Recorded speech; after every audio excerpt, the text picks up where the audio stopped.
Today's how to build is on bulbous trees of different sizes. So I really like this Lego piece. It's a big, gigantic tree piece. I believe it's from Fabuland. It's got 7 pears on it. There's also one that has 7 apples on it.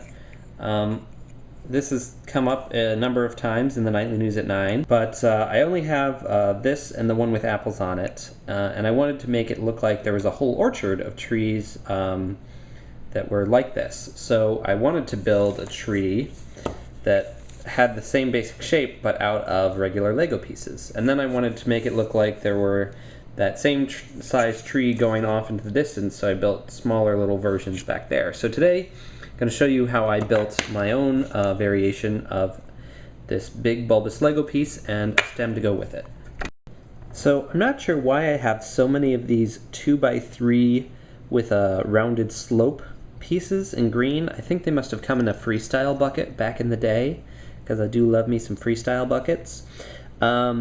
I use them in Soccersaurus as well, but I've got a whole bunch of them, and they happen to line up perfectly with the rounded edges of this tree piece. So basically, I just built them out of that. So took 2 of those, 2x2 brick there, then 2 more on the top. Build 2 of those, and then I put some Technic half pins into the bottom half of this, 2 of them on diagonals. That seemed to be sufficient to hold it together. I used half pins instead of hole pins because hole pins tend to take up a little more space in between the things that they're joining, and I wanted to keep this thin line here as small as possible. Then for the trunk, I've got, this is a 3-long Technic axle.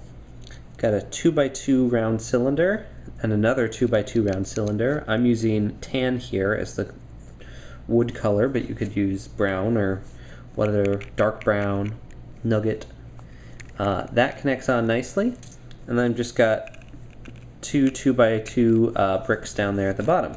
So that ended up being the basic tree. And in one of them I took some cheese slopes and stuck them on with putty to be like little triangle orange fruits on it. I think Zundar destroys those with his green flames. So that's the big tree. So the next size down retained that same basic shape.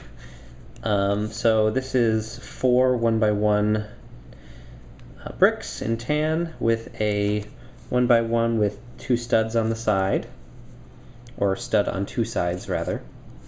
And then this piece is a really weird bubbly arch piece, or not arch exactly, I don't know what you would call this.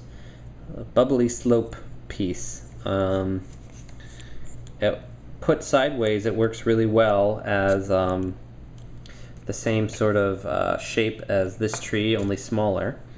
And then to fill out the middle, I've just got 2 1x4 plates stacked on top of each other.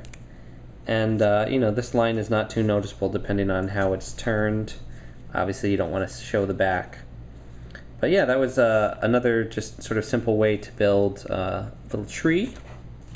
And then for the smaller trees, I used this green piece, which is from the Army Men set from Toy Story. This is the little platform that they stand on.